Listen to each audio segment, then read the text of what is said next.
but no, the Raider is an excellent flying airplane. Rick, we went through several generations of jack screw mechanism to do the wings. Went to the Masters last year. They weren't working properly, but last generation, as you see, works really good. Everything is functional through the radio on 9 channels. I even drop a tail hook just for effect is all. But everything works great. The airplane flies excellent. Okay, well, the plane is 90-inch wingspan, weighs 30. Mine weighs 37 pounds. Flies extremely well with good authority. Very soft on controls. You don't have a problem at all with controlling it. Again, it's a great model. It really is. Hi, my name's Rick Lewis. I'm from Southern California, Chino Hills to be more precise. I've got a friend back here making faces at me so I won't giggle. The airplane that I have here is an AD-6 or an A-1H, depending if you're Air Force or Navy. Sky Raider. It was built by Douglas Aircraft. This particular airplane is between 5th and 6th scale. It's kind of an in-between scale.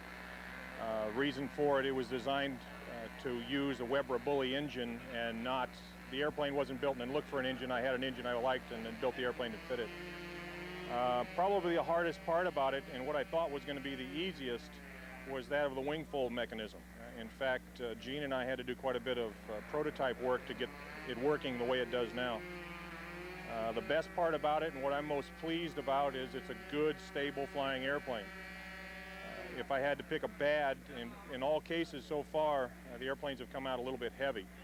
This one weighing about 36, Gene's is 37, one other is 38, and the low guy in the whole group has got one at 34. But the surprising part about it is flying on the Weber Bully, as I said, on an 18.8 prop at half throttle. And if you need more power, it's got it. So it's really worked out real well. And the airplane itself is a fiberglass and foam type aircraft. The outer panels being foam, the glass center section, fiberglass fuselage and cowl. The top carburetor scoop and bottom oil cooler scoop are fiberglass and that are added to the fuselage. Okay. The landing gear has been machined by E. Barton Machining, was designed by me from Douglas Aircraft drawings. The wing fold mechanism is actually a jack screw arrangement which is mounted in the center of the fuselage wing section, which drives both wing panels simultaneously. The drop tanks are also fiberglass, as well as a lot of the small component parts like the gear doors. The airplane, I'd like to give a lot of credit to a gentleman by the name of Harry Gann, who is the aviationist historian for Douglas Aircraft. He was very instrumental in my getting a lot of the drawings that I've used to build this aircraft.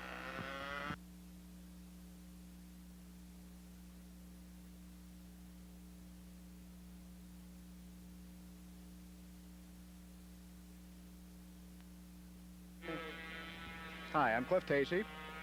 I'm from Mount Clemens, Michigan. That's in the Detroit area. The airplane I have here is a Savoia Marchetti SM-81 Italian bomber, built around 1939. I scratch-built the airplane from drawings in a profile publication. It's powered by 3 KMB 21 rear exhaust engines, and the radio is an Airtronics module system. The hardest part about building this model was the fact that I did not have one to directly measure. There are no more of this aircraft left. It was flown in the Ethiopian campaign, 1939-1940, which accounts for the color scheme on the top of the wing, which is called anti-camouflage. The idea is that it could be seen easily against the desert floor and they wouldn't bomb each other. Probably the best thing about the airplane is the fact that in FAI competition it's very competitive. It's what they call a high complexity bonus aircraft with multi-engines and what they call a tail dragging design. It gets a 15-point bonus for each flight in FAI. As far as how the airplane flies, I wouldn't say this is your average Sunday flyer. It's a little difficult to fly. It's rather sensitive on the elevator, and the balance point is rather critical on the airplane. However, it does have a nice attitude in the air, and it always looks good. The model is constructed basically of balsa and plywood, built-up construction. The fuselage is all built up with stringers. The covering is super coverite fabric covering. The wing is also built up with all the appropriate ribs and a balsa sheeting on top, which simulates the plywood on the real aircraft. The cowlings are made from fiberglass on a one-time mold for each one. This is to simulate the metal on the original cowlings. And everything is scratch-built with the exception of the wheels on the model.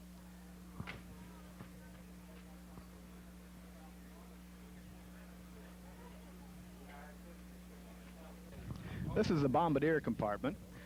This aircraft was not known for its bombing capabilities. As a matter of fact, it was a very poor bomber. The bombs are carried in an upright position in the fuselage. I always use that to my advantage in contests by explaining to the judges that it was a poor bomber, so they have to take that into consideration. The reasons for the red stripes on the top of the wing are for visibility of the aircraft in the Ethiopian campaign. The aircraft flew over the desert floor, and in order to easily see it below, they put these red stripes on the wing. It avoided having anyone bombing.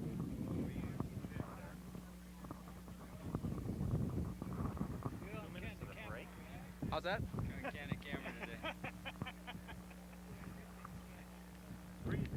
Just make sure About a minute your and a half shadow away. doesn't get on his body. See, the top model airplane builders and pilots from across the United States are here in Mesa for the Top Gun tournament. Behind me is Skip Mast from Royal Oak, Michigan, and out on the runway you can see a C-130, a 4-engine Coast Guard transport. Skip is rolling down the runway right now, all 4 engines roaring away here. We're going to attempt to take off live television here. Is the craftsmanship outstanding in these models? You can see they really fly too. Okay, we're in our pre-recorded bit. Look real good, Skip. You're going to start on the plane, and then I'll try and be right below it. Okay. Pretty tight coming back. Okay. Only wood? Oh, this thing's going to drop cargo. Get this.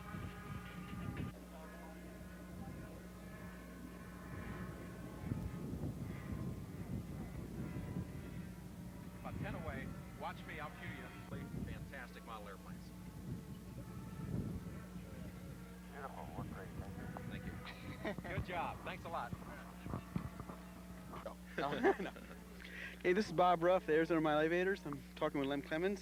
Do you like model planes a lot? Well, I fly them myself, Bob, so I think that's probably the strongest statement of how much I enjoy it. I'm a member of the AMPS Club over in Northwest Phoenix, and I have a Hobby Shack Acro 120. I have an MK Laser 120 on the building board right now. Got a couple little electric models. Looking forward to building my first ducted fan. So it's like getting paid to eat ice cream to come out here and do news stories on model airplanes. That's good. Hopefully we'll see you at a jet rally in November. Well, I plan on coming out, and hopefully I'll have my own airplane. Maybe not that quick, but I'll be out anyway as a spectator. Well, good. Well, thank you for coming out. Thank you very much, Bob. Bye-bye. Bye-bye. I'm Mike Fleming with the Arizona Model Aviators, Vice President of the club. We're putting on Top Gun out here at our field. We're talking to Skip Mast here. Skip, we know that you were just here on TV flying for the live TV, and we just wanted to ask you how you felt about flying for live TV. Makes me nervous. I can't hardly swallow right now. Well, is that all the TV, or is that because of this beautiful airplane? Well, partly the TV and partly the crosswind I was fighting out there. So. Well, I can understand that is quite a crosswind out here, but thank you very much, Skip, for being out here at Top Gun, and it was a beautiful flight. It's a pleasure. My name is Skip Mast. I'm from Royal Oak, Michigan. This model is a scratch-built model of a C-130 done in Coast Guard colors.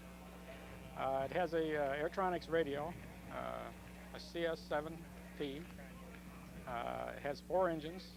They're 4 KMB, 3.5 cc engines. The toughest part of this airplane was the landing gear system, trying to engineer a retract system. It took me almost a year to figure out how to make it work. Finally did. Best thing about it is the way it flies. It flies great. It flies like a big trainer. One of the tough things on the landing gear was the fact that the main gear comes straight up, and I couldn't figure out a way to do that. I finally did after about a year of of lots of scrap paper on the floor and lots of wasted thought.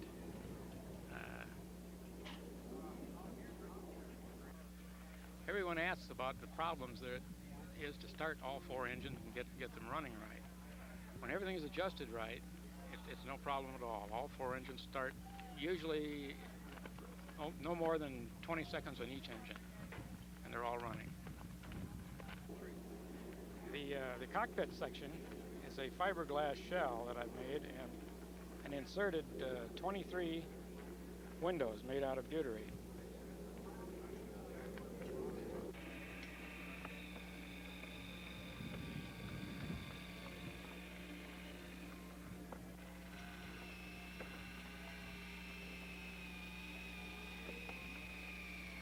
This Coast Guard this airplane was painted in authentic